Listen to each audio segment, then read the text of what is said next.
यांच्या बाबतीत जे गुंगी गुडिया हे वक्तव्य केलेलं आहे त्या संदर्भात काल मला वाटतं अत्यंत व्यवस्थित असं खुलासा काँग्रेसचे नेते माजी मुख्यमंत्री पृथ्वीराज चव्हाण यांच्याकडून झालेला आहे। सुनेत्राताई पवार या राजकारणात जरी नव्या असल्या तरी त्यांच्या कुटुंबात त्यांच्या घरात मग माहेर असेल सासर असेल राजकारण आहे। हळूहळू त्या स्थिरावतील, पण ज्या पद्धतीनं बीडच्या कायदा आणि सुव्यवस्थेवर प्रश्न विचारला गेला आणि त्यावर त्यांनी मौन बाळगलं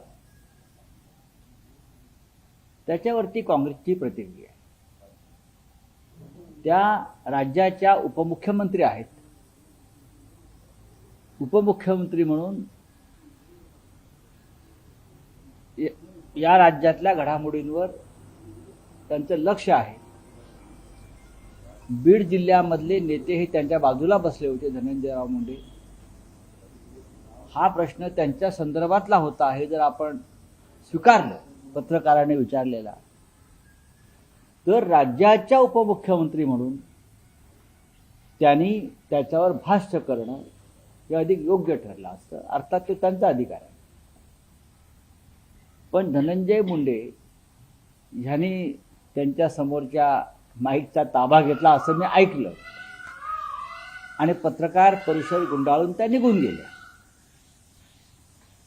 आता सुनेत्रा वहिनींना जर कोणी गुंगीगड्या म्हटलं असेल, त्या जागी कोणी जर एखादा पुरुष मंत्री असता, एकनाथ शिंदे असते किंवा राज्याचे मुख्यमंत्री फडणवीस असते तर त्यांना गुंगा गुड्डा म्हटलं असतं। आपण राजकारणामध्ये आहोत, आपण ही टीका सहन केली पाहिजे आणि त्याच्यावरती भविष्यामध्ये या चुका होणार नाहीत याची काळजी घेतली पाहिजे। इंदिरा गांधी यांना गुंगी गुडिया ही उपाधी दिली होती, पण इंदिराजींनी सिद्ध करून दाखवलं की मी स्वतंत्र बाण्याची एक नेत्री आहे, मी गुंगी गुडिया नाही। भविष्यामध्ये सरकारमधले असे अनेक गुंगे गुड्डे आहेत जे अडचणीच्या प्रश्नावरती उत्तरं द्यायचं टाळतात। याच्यामध्ये स्त्री आणि पुरुष हा भेद करणं योग्य नाही। आपण घटनात्मक पदावर बसलेले आहोत, मग स्त्री असेल किंवा पुरुष असेल। हा काय एखाद्या स्त्रीचा अपमान आहे किंवा पुरुषाचा अपमान आहे असं मला वाटत नाही। आपण अत्यंत संयमाने याच्यावरती भाष्य करणं राज्याच्या उपमुख्यमंत्री म्हणून हे अत्यंत गरजेचं असतं। पण ह्यातून सुनेत्रा वहिनी नक्कीच अनुभव घेतील आणि शिकतील। बाकी भाषा वापरताना काळजी घेण्याची गरज आहे असं नक्कीच वाटतं? नाही, बघा भाषेविषयी तुम्ही मला प्रश्न विचाराल तर माझी भाषा काय असं परत प्रश्न विचारा। तुम्ही भाषेविषयी जर प्रश्न कोणाकडे काढताय? महिलांच्या बाबतीतली भाषा असं मला म्हणायचं। हा, महिलांच्या बाबतीतली भाषा गुंगी गुडिया ही काय अनपार्लमेंटरी शब्द नाही। गुंगी गुडिया हा अनपार्लमेंटरी शब्द आहे का? नाही, हा नेहमीचा वाक्प्रचार आहे। अर्थात त्यातून आता सुनेत्रा वहिनींनी काही गोष्टींचा अनुभव घेतला पाहिजे, शिकला पाहिजे आणि राज्य हा जो विषय आहे हा सुनेत्रा पवार हा व्यक्ती म्हणून नसून राज्याच्या उपमुख्यमंत्री म्हणून आहे। लक्षात घ्या, त्यांना बारामतीत त्यांच्या घरी जाऊन कोणी प्रश्न विचारलेला नाहीये। त्या राज्याच्या घटनात्मक पदावर आहे, त्यांनी शपथ घेतलेली आहे। बीडवर त्यांचं अधिपत्य आहे, त्यांच्या पक्षाचं। हा बरोबर ना, आहेत ना। मग जर त्यांना प्रश्न विचारला असेल बीडचा लॉ अँड ऑर्डर विषयी आणि त्यांनी मौन बाळगला असेल तर पत्रकारांच्या भावना आणि त्याच्यावरती व्यक्त झालेल्या राजकीय पक्षाच्या भावना या समजून घेतल्या पाहिजेत। यापुढे सुनेत्राताईकडून अशा प्रकारचं मौन बाळगलं जाणार नाही अशी माझ्यासारख्यांची त्यांच्या अजितदादांच्या चाहत्यांची अपेक्षा आहे। मी मगाशी म्हणालो तिथं जर धनंजयराव मुंडे असते पालकमंत्री आणि त्यांना प्रश्न विचारला असता आणि त्यांनी मौन बाळगलं असतं तर त्यांच्याविषयी सुद्धा पत्रकारांनी किंवा इतर राजकीय पक्षांनी हीच भूमिका घेतली असती। पुरुषांना गुंगा गुड्डा म्हणा फार तर दोन्ही राष्ट्रवादी आंदोलन करणार आहेत। कशा करता? सुनेत्रा पवारांचा अपमान झाला. नाही, मला माहीत नाही. बघा, आता कोण कशा करता आंदोलनं करतील मला माहीत नाही. ह्याच्यामध्ये अपमान व्हावा असं मला काय वाटत नाही. ठीक आहे, शब्द जपून वापरायला पाहिजेत वगैरे ह्या गोष्टी खऱ्या आहेत. पण हा अनपार्लमेंटरी शब्द असेल तर मग तो शब्दकोशातून काढावा लागेल. नाही, पण ज्या पद्धतीने काल सूरज चव्हाण राष्ट्रवादी काँग्रेस पक्षाचे युवकचे माजी प्रदेशाध्यक्ष आहेत अजित पवारांच्या पक्षाचे, त्यांच्यासह इतर काही पक्षाचे कार्यकर्ते थेट काँग्रेसच्या ऑफिसला गेले. आणि चुकीचंच आहे. या दोन्ही गोष्टी चुकीच्या आहेत. इंदिरा गांधींसारख्या टोलेजंग व्यक्तिमत्वाला सुद्धा गुंगी गुडिया म्हटलं होतं ना. तेव्हा आंदोलन झाले नाही, इंदिरा गांधींनी हे सहन केलं होतं. इंदिरा गांधींनी आपल्या कर्तृत्वाने या पुढे गोष्टी सिद्ध केल्या की मी गुंगी गुडिया नसून मी स्वतंत्र निर्णय घेणारी, या देशाच्या राजकारणावर प्रभाव टाकणारी स्त्री आहे. पुढे त्या देशाच्या पंतप्रधान म्हणून त्यांनी जे काम केलं तशाच त्याच पद्धतीनं सुनेत्राताई पवार काम करतील. असे काँग्रेसच्या कार्यालयावरती हल्ले वगैरे करण्यापेक्षा त्यांच्या लोकांनी लोकांच्या प्रश्नांना उत्तरं द्यावीत. बरं, असं आहे की त्यांचा जो पक्ष आहे हा अमित शहांचा पक्ष आहे, हे सगळ्यांना माहिती आहे. मग अमित शहा जसे सध्या लपून बसलेले आहेत ती भूमिका त्यांनी स्वीकारली आहे का? अमित शहाना आम्ही प्रश्न विचारतो आहे की जंतर मंतरवरती लाठीमार कोणी केला, जंतर मंतरवरती पॅलेट गन्स कोणी चालवल्या, आणि ते मौन बाळगून आहेत. म्हणजे ते गुंगागुड्डा, त्यांना गुंगागुड्डा म्हणावं लागेल ना.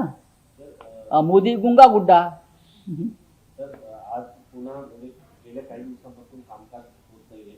आज होणार नाही, होत नाही, यापुढे होणार नाही. गृहमंत्र्यांना संसदेच्या दोन्ही सभागृहात येऊन जंतर मंतरवर लाठीचार्ज, टिअर गॅस, पॅलेट गन्स चालवण्याचे आदेश कोणी दिले हे जोपर्यंत ते सांगत नाही तोपर्यंत सभागृहाचं कामकाज चालणार नाही. हा पहिला. राम मंदिर लुटीचा विषय गंभीर आहे. हा विषय दोन्ही सभागृहामध्ये दानपेटी चोरीचा विषय घेतला जातोय. या विषयात सुद्धा प्रधानमंत्र्यांना येऊन निवेदन द्यावं लागेल. जंतर मंतरचा विषय निघाला. दिबा पाटलांचं नाव नवी मुंबई विमानतळात द्यावं म्हणून आज जंतर मंतरवरती आंदोलन होते. सर्वपक्षीय खासदार नाही, जंतर मंतरवरती आंदोलन करण्यापेक्षा मी माझ्या या सर्व सहकाऱ्यांना सांगणार आहे की राज्याच्या मुख्यमंत्र्यांच्या दारात जाऊन आंदोलन केलं पाहिजे. कॅबिनेटने हा प्रस्ताव तयार केला. उद्धव ठाकरे साहेबांनी हा प्रस्ताव तयार करून दिल्लीला पाठवला आहे. त्याच्यामुळे ही जबाबदारी देवेंद्र फडणवीस यांची आहे. आम्ही सगळे त्या आंदोलनात संध्याकाळी जाणार आहोत. आमचं कोर्टाचं काम संपलं, सुप्रीम कोर्टाचं, की आम्ही जाऊ. नरेंद्र मोदी त्या उद्घाटनासाठी आले नवी मुंबई विमानतळाच्या. तेव्हाच ते नावाची पाठी झळकायला पाहिजे होती. ती झळकली का? याला जबाबदार कोण आहे? राज्याचे मुख्यमंत्री देवेंद्र फडणवीस, उपमुख्यमंत्री एकनाथ शिंदे हे जबाबदार आहे. तर खरं तर हा केंद्र सरकारचा विषय असल्यामुळं केंद्र सरकारने परवानगी देणं अपेक्षित आहे. असं आहे की मिस्टर एकनाथ शिंदे आठवडा 8 दिवसाचा असतो की नाही, त्या 8 दिवसातून 16 वेळा दिल्लीला येतात. मुख्यमंत्री आठवड्यातून 4 वेळा दिल्लीला येतात. मग केंद्राच्या विषयाकडे त्यांना हा पाठपुरावा करता येत नाही का? 16 वेळा येतात दिल्लीला आठवड्याला दिवस 8 आणि येतात 16 वेळा. मग त्यातला एखादा दिवस दिबा पाटील यांच्यासाठी सरकारने यावा. आज सुप्रीम कोर्टात सुनावणी आहे. काय वाटतं की होईल का? काय बघा, आम्ही काल दिवसभर सुप्रीम कोर्टात बसून होतो. मुख्य न्यायाधीशांच्या समोर आमचे हसरे चेहरे दाखवत तेही आम्हाला पाहत होते, आम्ही त्यांना पाहत होतो. नजरेची टक्कर होत होती, पण न्याय काही मिळत नव्हता. 36वा क्रमांक होता आमच्या खटल्याचा. 35 पर्यंत आलं आणि कोर्ट उठलं. आम्हाला आश्चर्यच वाटलं. हे 36वा क्रमांक आहे, 35 पर्यंत आला आणि कोर्ट उठून जात आहे. तुम्ही जेवायला बसले बुंदी संपली. ते आता बुंदी आता आमच्या ताटात कधी पडेल आम्ही बघू. पण त्यानंतर आमचे जे सुप्रीम कोर्टात आमची जी बाजू मांडतायत कपिल सिब्बलजी, देवदत्त कामतजी, असीम सरोदेजी, कपिल सिब्बल यांनी सांगितलं की आम्ही सकाळपासून इथे थांबलेलो आहोत आणि आमचा नंबर आला आणि ही आता कोर्ट संपत आहे. आणि आमचा आर्ग्युमेंट अर्धवट राहिलेला आहे. आम्हाला तुम्ही ताबडतोब वेळ द्या किंवा आम्ही आताही बोलायला तयार आहोत. आम्ही आताही आमचा आर्ग्युमेंट करायला तयार आहोत. कोर्टानं आज दुपारी 2:30 वाजताची वेळ फिक्स केली आहे. आम्ही वेळ मागितली, आम्हाला फिक्स वेळ द्या. आज 2:30 वाजता कोर्ट आमचं उरलेलं आर्ग्युमेंट जे आहे ते ऐकणार आहे. आज परत जाऊन आम्ही समोर बसू. राऊत सर, तुम्ही यापूर्वी अनिल देसाई आणि अरविंद सावंत दिसायचे कोर्टामध्ये. काल तुम्ही पहिल्यांदा कोर्टामध्ये आम्हाला सगळ्यांना बघायला मिळाले. पाहू आता काय काय तुम्हाला पाहावं लागणार आहे, कळेल भविष्यामध्ये. अलीकडच्या काळात बऱ्याच चर्चा सुरू आहे की तुमची आणि केंद्र सरकारची पुन्हा एकदा चर्चा सुरू आहे. कशा का 25 वर्षाची तुमची जी जुनी युती आहे ती पुन्हा ते आमची अटलजी आणि अडवाणींच्या भाजप बरोबरची होती ना. या टपोरी भाजप बरोबर नाही ना. बोलिए क्या है. सर, आपकी सरकार में गृह मंत्री थे अनिल देशमुख. कल उन्होंने बड़ा खुलासा किया है और ये कहा है कि परमवीर सिंह जो मुंबई के पुलिस कमिश्नर थे, उनके इशारे पर एंटीलिया के बाहर विस्फोटक रखा गया. तो आपको लगता है कि आपकी सरकार को, आपकी सरकार थी तो क्या आपको उसके लिए माफी नहीं मांगनी चाहिए, क्योंकि इतने बड़ी साजिश परमवीर सिंह ने वहां पर रची और उनके कहने हमने पर क्यों माफी मांगनी चाहिए, हमारे सरकार ने क्यों माफी मांगनी चाहिए. तो पुलिस का उनको बचाया किसने, हाँ. बचाया किसने. उनको बचाया केंद्र सरकार ने. आईपीएस अफसर है वो. हमने बहुत कोशिश की, लेकिन उसको क्लीन चिट देने का काम केंद्र सरकार ने किया है, एनआईए ने किया है. एनआईए किसके अंडर है, केंद्र सरकार. केंद्र सरकार के है ना. लेकिन हमने उनको अरेस्ट करने की जब भी कोशिश की, केंद्र सरकार ने वो हमारा जो एक्शन है वो रोकने की कोशिश. लेकिन सर, पुलिस कमिश्नर तो राज्य सरकार के अधीन काम करता है. नहीं, तो नहीं. क्या ये नहीं माना जाए कि आपकी सरकार के इशारे पर उन्होंने ये सब किया. तो अनिल देशमुख को अरेस्ट किसने किया, क्यों किया. अगर आप अनिल देशमुख को अरेस्ट कर सकते हैं तो आप परमवीर सिंह को क्यों नहीं अरेस्ट कर सकते. अगर एनआईए का मामला है, एनआईए का मामले में केंद्र सरकार आती और उसको बचाने की कोशिश की. परमवीर सिंह के आरोप पर अनिल देशमुख को अरेस्ट किया, गृह मंत्री को, लेकिन परमवीर सिंह को बचाया गया केंद्र सरकार की तरफ से, क्योंकि महाराष्ट्र की सरकार गिराने की जिम्मेदारी केंद्र सरकार ने परमवीर सिंह के ऊपर दी.